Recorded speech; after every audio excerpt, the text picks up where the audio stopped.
வணக்கம். குற்றம்னா என்ன? குற்றங்கள் 6 வகையா சட்டத்தால வகைப்படுத்தப்பட்டுள்ளது.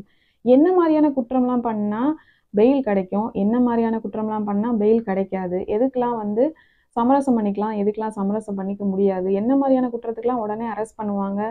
உடனே எஃப்ஐஆர் போடுவாங்க? என்ன மாரியான குற்றத்துக்குலாம் அரெஸ்ட் பண்ண மாட்டாங்க? அப்படின்ற எல்லாத்த பத்தியும் இந்த வீடியோல டீட்டெயில்டா பார்த்துடலாம். ஃபர்ஸ்ட்டு குற்றம் அப்படின்னா என்ன அப்படின்னு பார்த்தோம்னா, நம்ம எல்லாருக்குமே தெரியும். சட்டத்தால எதெல்லாம் வந்து தண்டிக்கப்படக்கூடிய குற்றம், இதெல்லாம் நீ பண்ணீன்னா உனக்கு கண்டிப்பா தண்டனை உண்டு அப்படின்னு எதெல்லாம் சொல்லப்பட்டிருக்கோ அதெல்லாம் வந்து குற்றம். அதெல்லாம் நம்ம செய்யக்கூடாது. அதே மாதிரி சட்டத்தை மீறியும் நம்ம எதையுமே செய்யக்கூடாது. அதுதான் வந்து அஃபென்ஸ்.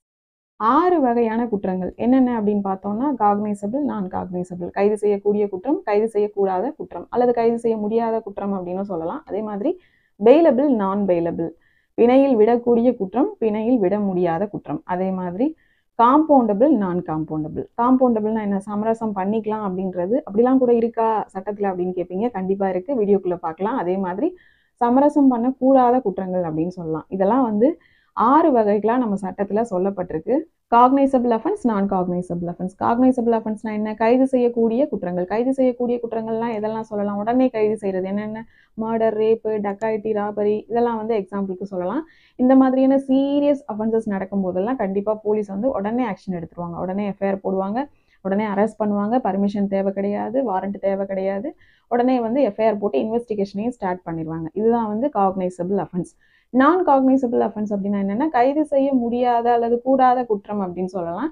என்னன்னா லெஸ் சீரியஸ் அஃபென்சஸ். என்னன்னா ஃபார் எக்ஸாம்பிள் அசால்ட்டு, டெஃபமேஷன், சின்ன சின்ன தெஃப்ட் இதுக்கெல்லாம் வந்து உடனே அரெஸ்ட் பண்ணணும் அப்படிலாம் அவசியம் கிடையாது. அதுக்கு போலீஸ்க்கு அந்த பவரும் கிடையாது.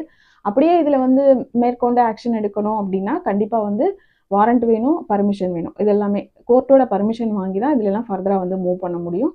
ஸோ நான் காக்னைசபிள் அஃபென்சஸில் வந்து உடனே வந்து அரெஸ்ட்லாம் பண்ணிட முடியாது. இதுதான் இது ரெண்டுக்கும் உள்ள difference. Bailable offence, non bailable offence. பெயிலபிள்னா பிணையில் விடக்கூடிய குற்றம், நான் பெயிலபிள்னா பிணையில் விட முடியாத குற்றம். பிணையில் விடக்கூடிய குற்றங்கள் எதெல்லாம் அப்படின்னு பார்த்தோம்னா லெஸ் சீரியஸ் அஃபென்சஸ். இதுலேயும் அந்த மாதிரி தான் பிரிக்கணும். சின்ன சின்ன அஃபென்சஸ் சொல்லலாம். இது இல்லாமல் முக்கியமான பாயிண்ட் என்ன அப்படின்னு பார்த்தோம்னா, பெயிலபிளில் கண்டிப்பாக 3 இயர்ஸ்க்குள்ள பனிஷ்மெண்ட் கொடுக்கக்கூடிய குற்றங்களை பண்ணி அவங்களுக்கு பெயில் கேட்கறதுக்கு எல்லா ரைட்ஸும் இருக்குது. கண்டிப்பாக பெயிலுன்றது நம்மளோட ரைட்டு தான். ஸோ அந்த அடிப்படையில் நம்ம பெயில் கேட்கலாம். அதே மாதிரி கோர்ட் ஆல் போலீஸ் ஸ்டேஷன் வந்து நமக்கு பெயில் கொடுப்பாங்க. ஆனால் நான் பெயிலபிள் அஃபென்ஸ் அப்படின்றது வந்து சீரியஸ் அஃபென்சஸ் முதல்ல பார்த்த மாதிரி தான். இதில் என்ன கண்டிஷன் அப்படின்னா, அந்த அஃபென்ஸ் வந்து 3 இயர்ஸ்க்கு மேலே கொடுக்கக்கூடிய குற்றத்தை பண்ணியிருந்தாங்க அப்படின்னா அதுக்கு வந்து பெயில் கேட்க முடியாது. பெயில் வந்து அந்த இடத்துல ஒரு ரைட் அப்படின்னு சொல்லிக்கிற முடியாது. அதில் ரைட்டும் கிடையாது. ஏன்னா 3 வருஷத்துக்கு மேலே ஒரு தண்டனை கொடுக்கக்கூடிய ஒரு குற்றத்தை நம்ம பண்ணியிருக்கோம் அப்படின்னாலே அது வந்து சீரியஸ் அஃபென்ஸ் தான். ஸோ அதில் போயிட்டு பெயில் கேட்க முடியாது. அப்படியே நம்ம பெயில் கேட்டாலும் அது வந்து கோர்ட்டோட விருப்பம் தான். கோர்ட்டோட டிஸ்கிரிஷனரி பவர், கோர்ட்டோட தன் விருப்புரிமை. அந்த அடிப்படையில் தான் கோர்ட் வந்து பெயில் கொடுப்பாங்க. நெக்ஸ்ட் காம்பவுண்டபிள், நான் காம்பவுண்டபிள். என்னன்னா காம்பவுண்டபிள்னா சமரசம் பண்ணிக்கக்கூடிய குற்றங்கள், நான் காம்பவுண்டபிள்னா சமரசம் பண்ணிக்க முடியாத குற்றங்கள். சமரசம் பண்ணிக்கக்கூடியது எதெல்லாம் அப்படின்னு பார்த்தீங்கன்னா, இதுலேயுமே இதே கண்டிஷன் தான். சின்ன சின்ன அஃபென்சஸாக இருக்கிறதுக்கெல்லாம் சின்ன சின்ன தெஃப்ட்டு, அசால்ட்டு இல்லை டெஃபமேஷன் இந்த மாதிரியான விஷயங்கள் எல்லாம் போயிட்டு நம்ம காம்ப்ரமைஸ் பேசலாம். கண்டிப்பாக வந்து அது லீகலி அலவுடு தான். கண்டிப்பாக வந்து நம்ம சமரசம் பேசி விக்டிம் வந்து நம்மளை மன்னிக்கிற பட்சத்தில் நம்ம வந்து அந்த கேஸை வந்து அதோட முடிச்சுக்கலாம். ஆனால் நான் காம்பவுண்டபிள் சமரசம் பண்ணக்கூடாத குற்றங்கள் எல்லா அஃபென்ஸு கீழேயுமே காம்பவுண்டபிள், நான் காம்பவுண்டபிள் அப்படின்னு சொல்லிட்டு இதை மென்ஷன் பண்ணியிருப்பாங்க. ஸோ அந்த மாதிரி நான் காம்பவுண்டபிள் அப்படின்னு ஒரு செக்ஷனில் சொல்லியிருக்காங்க அப்படின்னா அதை போயிட்டு நம்ம சமரசம் பண்ணக்கூடாது. அந்த மாதிரி இப்போ நீங்கள் நியூஸ்லாம் கேள்விப்பட்டிருப்பீங்க. இப்போ ஃபார் எக்ஸாம்பிள் வந்து போக்சோ மேட்டர்ஸ் அதுலலாம் வந்து போலீஸ் வந்து சமரசம் பேசிகிட்டு இருந்தாங்க.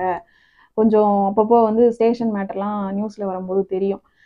என்னென்னா அதான் ஏதாவது காசு கொடுத்து கேஸை முடிச்சுக்கிற மாதிரி அந்த மாதிரிலாம் பேசுவாங்க. இல்லை ஒரு மர்டர் பெரிய இதை பண்ணிட்டு அதில் வந்து சமரசம் பேசுறது அதெல்லாம் பேசவே கூடாது. ஸ்டேஷன்லேயும் பேசக்கூடாது, எங்கேயுமே பேசக்கூடாது. கண்டிப்பாக அதை ஒரு நீதிமன்றத்தில் வழக்கை நடத்தி அந்த நீதிமன்றம் மூலமாக தான் தீர்ப்பு வரணுமே தவிர, நான் காம்பவுண்டபிள் அஃபென்ஸ்ன்னு சொல்லியிருக்கிற இடத்துல போயிட்டு யாருமே சமரசம் பேசக்கூடாது. போலீஸும் பேசக்கூடாது, யாருமே பேசக்கூடாது. அது கண்டிப்பாக கோர்ட்டு மூலமாக தான் தீர்க்கப்படணும். ஸோ இதை ஈஸியாக புரிஞ்சுக்கிறதுக்கு இன்னொரு மெத்தட் என்ன பண்ணலாம் அப்படின்னா, serious offences, less serious offences அப்படின்னு நம்ம புரிஞ்சுக்கலாம். இப்போ சீரியஸ் அஃபென்சஸில் எதெல்லாம் வரும்? கண்டிப்பாக வந்து நான் பெயிலபிள் வரும். அதே மாதிரி நான் காம்பவுண்டபிள் வரும். அதே மாதிரி காக்னைசபிள் வரும். இது எல்லாமே வந்து serious offences. Less serious offences என்னென்ன அப்படின்னு பார்த்தோம்னா, அதில் வந்து பெயிலபிள் வரும், பெயில் கொடுக்கலாம். அதே மாதிரி நான் காக்னைசபிள், கைது செய்ய தேவையில்லை அப்படின்னு சொல்லலாம். அதே மாதிரி காம்பவுண்டபிள், சமரசம் பண்ணிக்கலாம். ஸோ இது எல்லாமே வந்து லெஸ் சீரியஸ் அஃபென்சஸ். ஸோ இந்த மாதிரி பிரிச்சும் நம்ம வந்து புரிஞ்சு வச்சுக்கலாம். இந்த மாதிரி பிரிச்சும் நம்ம அண்டர்ஸ்டாண்ட் பண்ணிக்கலாம். இந்த மாதிரி இந்த அஃபென்சஸ் எல்லாம் எங்கே சொல்லப்பட்டிருக்கு, இந்த வழக்குகளில் வந்து இந்த தண்டனைகள்லாம் எந்த அடிப்படையில் நடக்குது அப்படின்னு பார்த்தோம்னா, இதுக்கு மேஜராக 3 லா இருக்குது. என்னென்னா ஐபிசி, இப்போ வந்து அதை பிஎன்எஸ்ன்னு சொல்கிறோம். அதே மாதிரி சிஆர்பிசி, அது வந்து இப்போ பிஎன்எஸ்எஸ், அதுக்கப்புறமா இந்தியன் எவிடன்ஸ் ஆக்ட், இப்போ வந்து பிஎஸ்ஏ அப்படின்னு சொல்கிறோம். இந்த 3 கிரிமினல் மேஜர் லாஸ் தான் வந்து முக்கியமான ரோல் பண்ணுது. இது இல்லாமல் நம்ம லாவே இல்லை, கோர்ட்டே இல்லை, எதுவுமே இல்லை அப்படின்னு சொல்லலாம். அந்த மாதிரியான ரொம்ப முக்கியமான ரோல் பண்ணுறது இந்த 3 லாஸ் தான். இதில் ஃபஸ்ட்டு ஐபிசி எடுத்துக்கிட்டோம் அப்படின்னா, பிஎன்எஸ்ல என்னென்ன சொல்லியிருப்பாங்க அப்படின்னா, அஃபென்ஸ்னா என்ன அப்படின்றதையும், அந்த அஃபென்ஸோட இன்க்ரீடியன்ஸ், இப்போ இதெல்லாம் இருந்தால் இது தெஃப்ட், இதெல்லாம் இருந்தால் இது மர்டர் அப்படின்னு சொல்லிட்டு அதுக்கு கீழே அதுக்கான பனிஷ்மெண்ட்டையும் சொல்லியிருப்பாங்க. இதுதான் வந்து ஐபிசியில் சொல்லியிருக்கப்பட்டிருக்குது. அதுக்கப்புறமா சிஆர்பிசியில் என்னெல்லாம் சொல்லியிருப்பாங்க அப்படின்னா, சிஆர்பிசியில் தான் இந்த காக்னைசபிள், நான் காக்னைசபிள் இதெல்லாமே சிஆர்பிசியில் தான் வரும். அதே இல்லாமல் ஒரு கேஸோட ட்ரையல் ஃபுல் ப்ரொசீஜருமே அதில் இருக்கும்.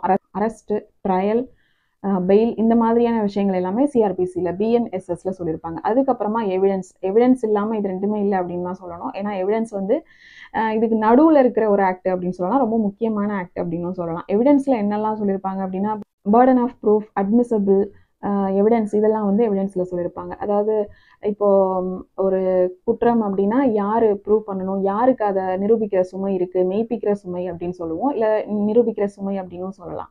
சிம்பிளாக சொல்லணும் அப்படின்னா, பேசிக்காக ஒரு வழக்கை யார் நம்ம போடுறோமோ அவங்க தான் வந்து நிரூபிக்கணும். இந்த வழக்கில் வந்து நம்ம யார் மேலே அலிகேஷன் வைக்கிறோமோ, இல்லை யாரை நம்ம வந்து எதிராக இது பண்ணிக்கிறோமோ, அப்போ நம்ம இதை சொல்லும் பட்சத்தில் அதுக்கு நம்ம தான் வந்து ப்ரூஃப் வச்சு நம்ம தான் நிரூபிக்கணும். ஆனால் சம்டைம்ஸ் இப்போ ஃபார் எக்ஸாம்பிள் போக்சோ வந்து இதுக்கு நேர் ஆப்போசிட்டாக இருக்கும். எப்படி அப்படின்னா, இப்போ ஒரு போக்சோ கேஸ் என்னவாகும், ஒரு சைல்டு வந்து விக்டிமாக இருப்பாங்க, ஒரு அக்யூஸ்டு மேலே வந்து நம்ம கேஸ் வந்து ஃபைல் ஆகும். அப்போது யார் நிரூபிக்கணும் அப்படின்னு பார்த்தீங்கன்னா, அந்த இடத்துல சைல்டு நிரூபிக்கணுமா அப்படின்னு கேட்டிங்கன்னா அப்படி கிடையாது. கண்டிப்பாக போக்சோவில் வந்து அந்த அக்யூஸ்டாக யாரை நம்ம வந்து ஃப்ரேம் பண்ணியிருக்கோமோ, அந்த கேஸில் வந்து யார் அக்யூஸ்டாக சேர்த்துருக்காங்களோ அவங்க தான் வந்து நான் இதில் அக்யூஸ்ட் கிடையாது, இன்னசென்ட் அப்படின்னு சொல்லிட்டு எவிடன்ஸ் மூலமாக அவங்க தான் ப்ரூவ் பண்ணணும். அதாவது ஜென்ரலாக வந்து பிளைன்டிஃப்க்கு, அதாவது பெட்டிஷனர் சைடு தான் வந்து மோஸ்ட் ஆஃப் வந்து பர்டன் ஆஃப் ப்ரூஃப் இருக்கும், மெய்ப்பிக்கிற சுமை. போக்சோ மாதிரி ஒரு சில எக்ஸப்ஷன்ஸில் வந்து ஆப்போசிட் சைடு, அதர் சைடு அல்லது அக்யூஸ்டு சைடு வந்து ப்ரூவ் பண்ணுற மாதிரி இருக்கும். அதாவது பர்டன் ஆஃப் ப்ரூஃப் வந்து அந்த பக்கம் சேஞ்ச் ஆகிடும். ஸோ இந்த மாதிரியான விஷயங்கள், அந்த எவிடன்ஸோட குவாலிட்டி, குவான்டிட்டி, இந்த மாதிரி நிறைய விஷயங்கள் வந்து எவிடன்ஸில் சொல்லியிருப்பாங்க. இந்த வீடியோ வந்து ஜென்ரலாக மக்களுக்கும், அதுக்கப்புறமா லா ஸ்டூடெண்ட்ஸ், அட்வொகேட்ஸ் எல்லாருக்குமே ரொம்ப ஹெல்ப்ஃபுல்லாக இருந்திருக்கும் அப்படின்னு நான் நம்புகிறேன். தொடர்ந்து வந்து சப்போர்ட் பண்ணுங்கள். தேங்க்யூ.